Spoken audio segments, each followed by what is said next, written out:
गुरुजी समय समय पर अपनी कथाओं में कई उपाय भी बताते हैं जिन्हें कभी भी चलते फिरते अगर अपने मन की कामना के तहत अपने पति बच्चों की भलाई के लिए कर लिया जाए तो निश्चित रूप से कार्य बन जाते हैं। आप जानते होंगे इन दिनों बच्चे मोबाइल बहुत चलाते हैं, कहना नहीं मानते, गलत संगत में है, पढ़ाई मन नहीं लगाते, पति भी क्रोध बहुत करते हैं, कहीं ना कहीं गलत असर है उन पर, दुर्व्यसन इत्यादि की भावना है। तो यह उपाय, यह वीडियो आपके लिए बहुत काम के रहेंगे। ध्यान से सुनिएगा और अंत तक बने रहिएगा।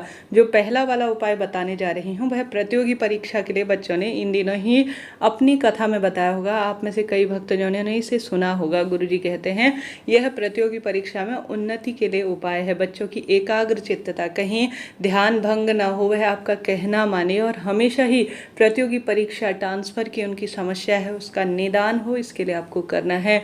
इसके लिए आप सभी को लाल चंदन की आवश्यकता पड़ेगी। वीडियो में कई सारे उपाय हैं जिन्हें आप किसी भी दिन कर लेते हैं तो लाभ तो आपको मिलना ही है। तो आप सभी को एक लोटा जल लेना है, उसमें लाल चंदन डाल देना है और साथ ही जो लोटा है तांबे का या स्टील का या जैसा भी आपके पास है उसमें उसके मुख पर भी आपको लाल चंदन लगा देना है। लाल चंदन चंद्रमा से संबंध रखता है। जब बुद्धि विपरीत हो रही होती है, हर कार्य में मन नहीं लग रहा होता है, रक्त संबंधी ज्योतिष आधार ज्ञान पर कहूँ तो रक्त संबंधी परेशानी हो रही होती है, तो मंगल दोष, इसके पीछे मंगल ग्रह उग्र स्वभाव में होता है, तभी इस कारण से बुद्धि खराब हो जाती है। व्यक्ति दुर्व्यसन के कारण भी ऐसा करता है। तो यह उपाय प्रतियोगी परीक्षा में बहुत लाभ देने वाला होगा।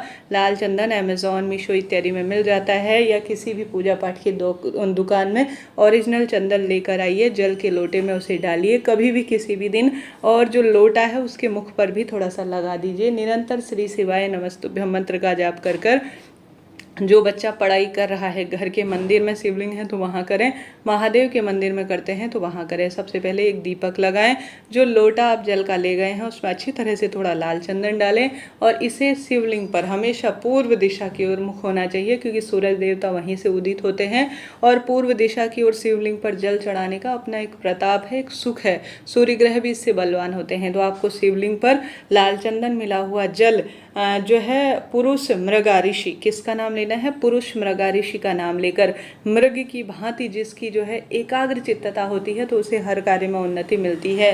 तो पुरुष मृगा ऋषि का नाम लेकर, स्क्रीन पर भी मैंने नाम लिख दिया है, आपको शिवलिंग पर जल चढ़ा देना है। तो कमेंट्स में लिख दीजिए पुरुष मृगा ऋषि की जय। तो हर एक बच्चे को यह कार्य करना चाहिए। धर्म के साथ साथ कर्म और कर्म के साथ साथ धर्म करते हैं तो लाभ तो होना ही है। तो करके देखिएगा, सुख तो आपको मिलेगा। प्रथम उपाय मैंने आपको बताया। कोई भी वीडियो और कमेंट्स के जरिए आप पूछना चाहते हैं कुछ भी तो आप पूछ सकते हैं। साथ ही हमारी टीम से, ज्योतिषाचार्य जी से आप अपने कुंडली विश्लेषण, कुंडली बनवाना, किसी शुभ मुहूर्त इत्यादि की जानकारी लेना चाहते हैं तो मुझसे आप व्हाट्सएप नंबर कमेंट्स के द्वारा पूछिए और मुझसे सीधे आप बात कर सकते हैं। तो यह बात हो गई प्रथम उपाय की। बढ़ते हैं दूसरे उपाय की तरफ। दूसरा उपाय आप जानते होंगे, गुरुजी ने कई बार बताया है और यह काफ़ी प्राचीन उपाय है। यह आपके पति बच्चे दोनों के लिए कार्य करेगा। जो बच्चे गलत संगत में है, गुस्सैल है, पति भी ऐसा ही करते हैं, आपका कहना नहीं मानते, तो अवधूतेश्वर महादेव का नाम आपको लेना है। महादेव का एक स्वरूप अवधूत स्वरूप है, आप जानते होंगे। तो वही अवधूतेश्वर महादेव का आपको नाम लेना है और जिस व्यक्ति के निमित्त कर रहे हैं उसका नाम गोत्र भी बोलना है, ठीक है। अपने पति के लिए कर रहे हैं तो उनका नाम गोत्र बोलें, बच्चे के लिए कर रहे हैं तो उनका नाम गोत्र बोलें और महादेव का नाम अवधूतेश्वर महादेव भी स्मरण करना है। आपको जल का एक जो है लोटा लेना है, उसे शिवलिंग पर समर्पित करना है। अब आपको एक चौमुखा दीपक लगाना है, ठीक है। 4 मुखा दीपक, आपको चारों बत्तियां उसमें रखनी है, अलग अलग 4 बत्तियां रखी जाएंगी और इसमें आपको सरसों का तेल प्रयोग में लेना है। ना तो तिल का तेल डालना है, न घी डालना है, सिर्फ सरसों का तेल डालना है। आपको जो है अवधूतेश्वर महादेव की जय बोलते हुए, नाम गोत्र बोलते हुए उस व्यक्ति का स्पर्श करा लीजिए, संभव हो तो इस दीपक में, नहीं तो साधारण सरल तरीके से। गुरुजी कहते हैं शिव मंदिर की चौखट अर्थात शिव मंदिर के दरवाजे में आपको अवधूतेश्वर महादेव की जय कहते हुए, मेरे पति और मेरे बच्चे मेरे बात मानने लग जाए, उनका भविष्य उज्जवल हो जाए, उनके रोग दोष कष्ट क्रोध इत्यादि का नाश हो और उनके नवग्रहों की दशा सुदृढ़ हो, ऐसी प्रार्थना करते हुए अवधूतेश्वर महादेव का नाम लेकर यह दीपक प्रज्वलित कर देना है। 4 मुखा। आप देखेंगे जहाँ जाएंगे पति बच्चे वहाँ सफलता उन्हें मिलने लग जाएगी। तो कमेंट्स में लिख दीजिए अवधूतेश्वर शंभेश्वर महादेव की जय। चैनल पर नए हैं, उत्तम श्रेष्ठ जानकारी प्राप्त करना चाहते हैं तो लाइक करें, शेयर करें, सब्सक्राइब करें और कमेंट्स में जय माता दी, हर हर महादेव लिखना ना भूलें। बढ़ते हैं तीसरे उपाय की तरफ, जैसा कि यह उपाय शंभेश्वर महादेव के नाम से आपको करना है। आप जानते होंगे महादेव का एक सुंदर नाम शंभेश्वर महादेव है, तो वही नाम आपको स्मरण करना है।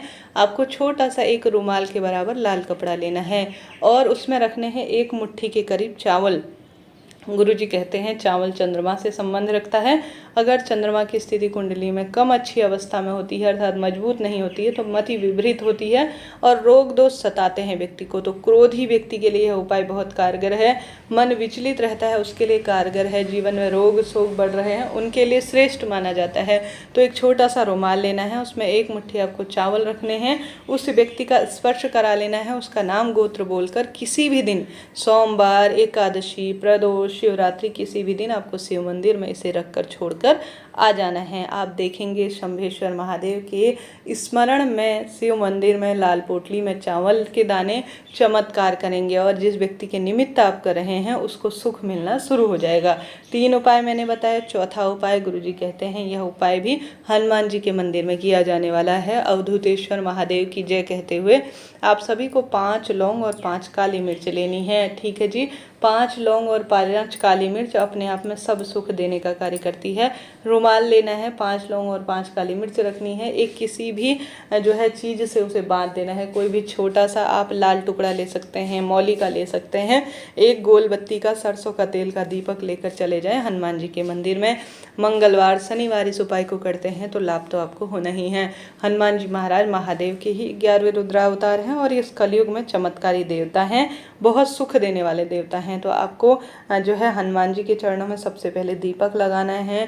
भोग प्रसाद आप चाहें तो गुड़, चना, केला, पान का बीड़ा और लड्डू इत्यादि मेरे महादेव के अवतार हनुमान जी को प्रिय हैं, उनके चरणों में समर्पित कर दीजिए। उसके बाद आप सभी जो पोटली है उसे भी हनुमान जी के चरणों में समर्पित कर दीजिए।